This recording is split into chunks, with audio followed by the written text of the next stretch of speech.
Thank you so much, ma'am. Now we come to the speaker session where we have the first speaker, Dr. Anil G Variath. Sir is a Registrar and Justice M, Pendse Chair Professor of Maharashtra National Law University, Mumbai. Sir also serves as the Director of the Center for Research in Criminal Justice. Before joining Maharashtra National Law University, Mumbai in 2019, Sir served as a professor, head of the institution, and Deputy Director at Amity University's Law School, Mumbai.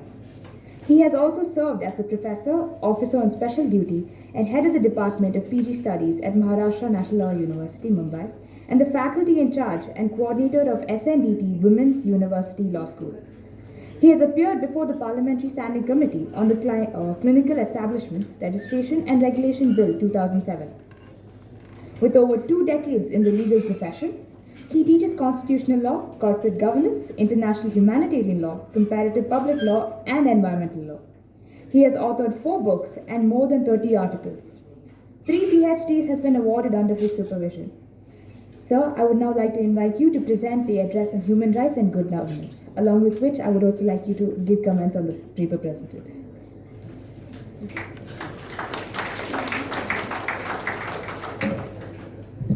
Good afternoon to all of you.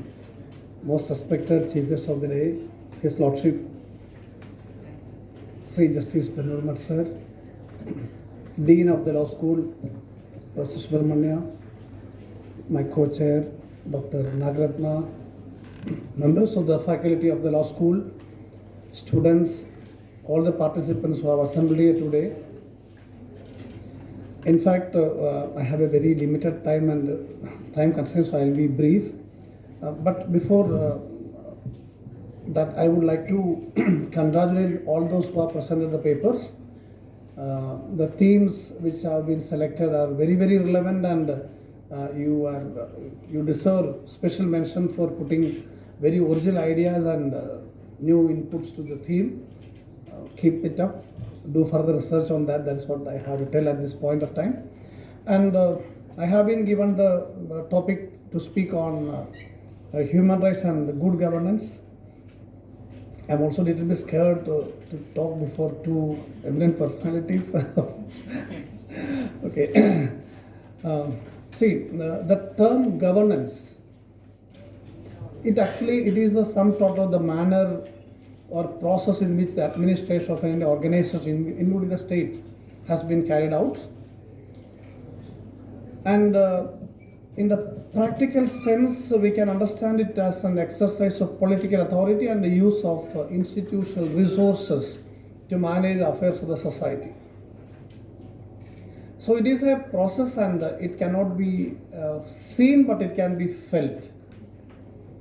And when you speak about good governance, you must understand that there is something called bad governance also, and universally it is recognized that bad governance is one of the major cause of all the social evils in the society.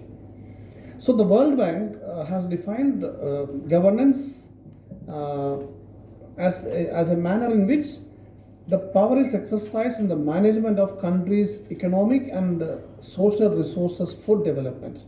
So how better we can use that will tell upon the standard of the administration, governance, whether it is good or bad.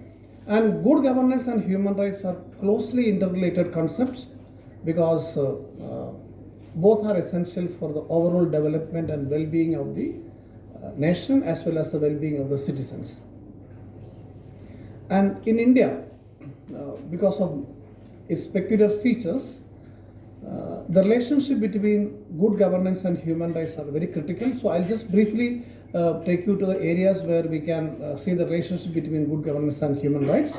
One is rule of law, that it is no need to speak about what is rule of law to law students, you all know. But one thing you must understand that apart from the theoretical perceptions of rule of law, there must be strong commitment on the part of the people who are at the helm of affairs of the government towards rule of law. So every individual, regardless of their status, should have equal opportunity and also equal access to law and legal institutions. I'll tell you one again the co-founder of the and CEO of the World Justice Project, William Newcomb, has said that rule of law is the foundation for healthy communities of justice, opportunity, and peace. So here again, we will find that rule of law is a durable system of laws, institutions. It's about norms and communities' commitment towards delivering the five principles of rule of law. We can summarize as accountability on the part of administration, just laws. See, that is what you will find in a lot of judgments of our Supreme Court itself. Just laws, because having laws and ruling according to law itself is not necessary, because even Hitler had constitution, he had laws, he ruled according to the law also. Laws must be just, fair and reasonable. Then open government. And again, whenever you speak about government, we are told about the secrecy in government, Official Secrets Act, everything. But government must be transparent, and now we are hearing that less government and more governance, which we have to experience in our. And another thing is accessibility, which I have already mentioned, and impartial justice. See, you may recall Justice Krishnayya's words that justice must not only be done but also seem to be done. So you must have impartial justice, and that impartiality must be felt. No one should be felt that I have been denied an opportunity because of my vulnerable condition, maybe because of social backwardness, economic backwardness, whatever it is. Then accountability and transparency are the cornerstones of good governance. And it serves as powerful tools for safeguarding the human rights and ensuring that the trust and participation of citizens are there in the process of administration. So when government institutions are transparent and accountable, it becomes easier to identify human rights violations, and you can address this violation. So citizens have a right to know what the government is doing and what are the policies government is following, what are the laws government has enacted, and how it is implemented. See, the Right to Information Act 2005 has gone a great way ahead in ensuring transparency in administration, which was earlier it was considered to be secret, now it is open. And the initiative like e-procurement portal, it acts as a secure and strong platform for transparency with respect to procurement process. And again, there are a wide range of government services which government has to give for the people, and the enactment of the Right to Services Act has also brought in many elements of transparency and accountability. And the mechanisms like which are already in place, now it has been again revitalized.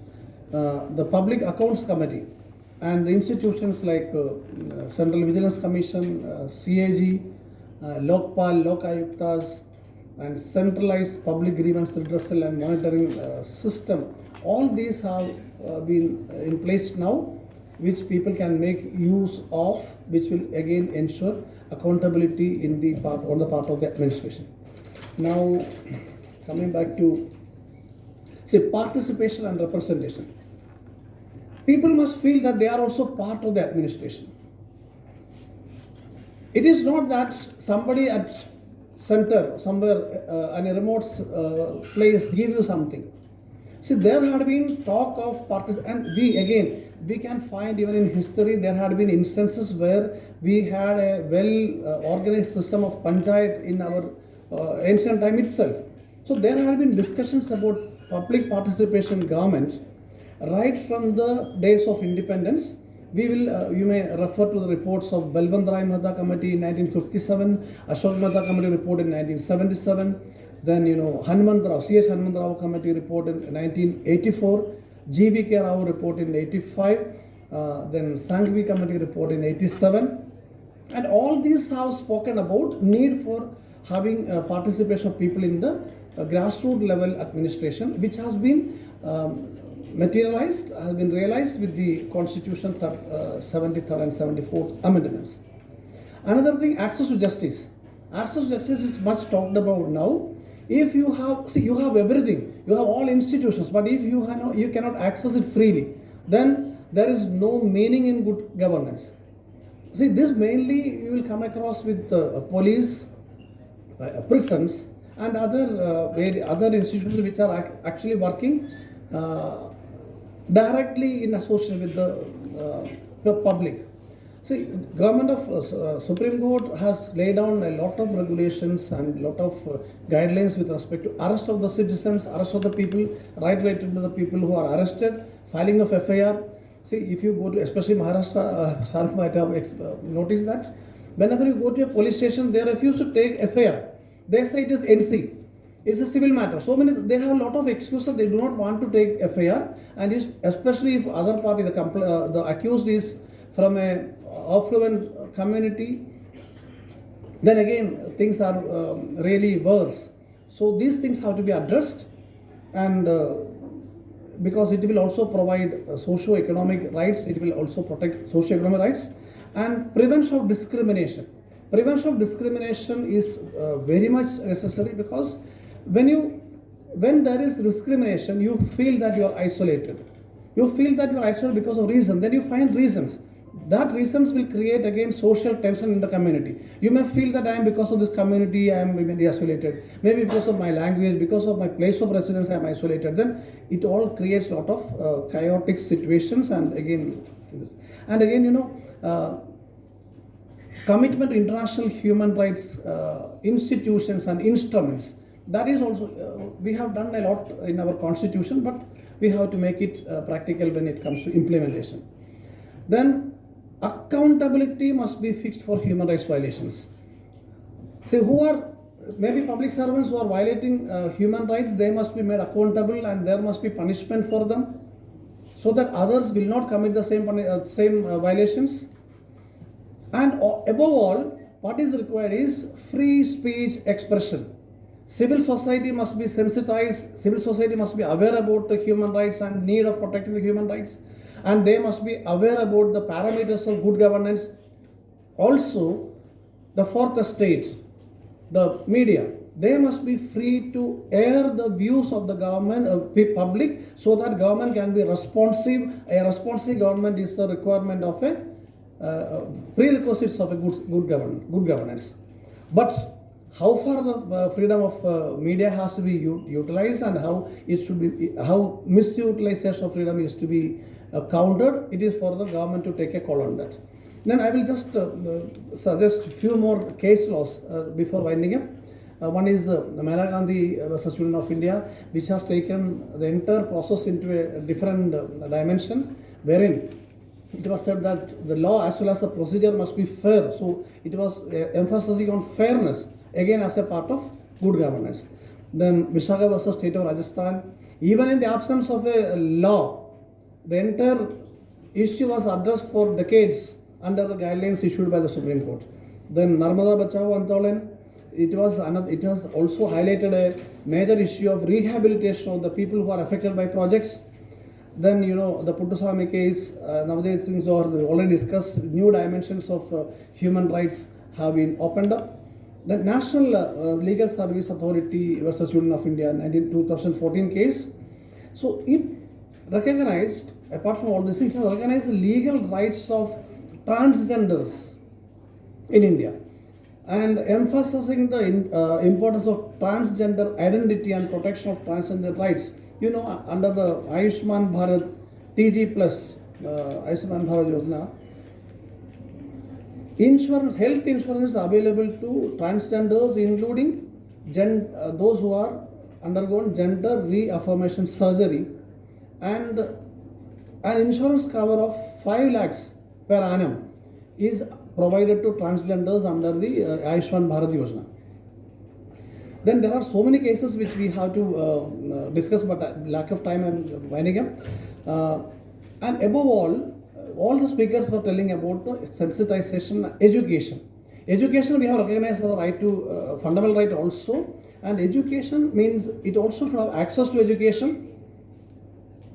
which requires building of school at every neighborhood, that is right from nursery to higher secondary, and free education, which is inclusive education, because everybody should get a chance to get educated, and it also requires financial assistance, maybe in the form of scholarship or loans, whatever it is. And in this background, I will just try to summarize the universally recognized 12 principles of good governance as participation, representation, fair election. Because we have elections, but elections should be free.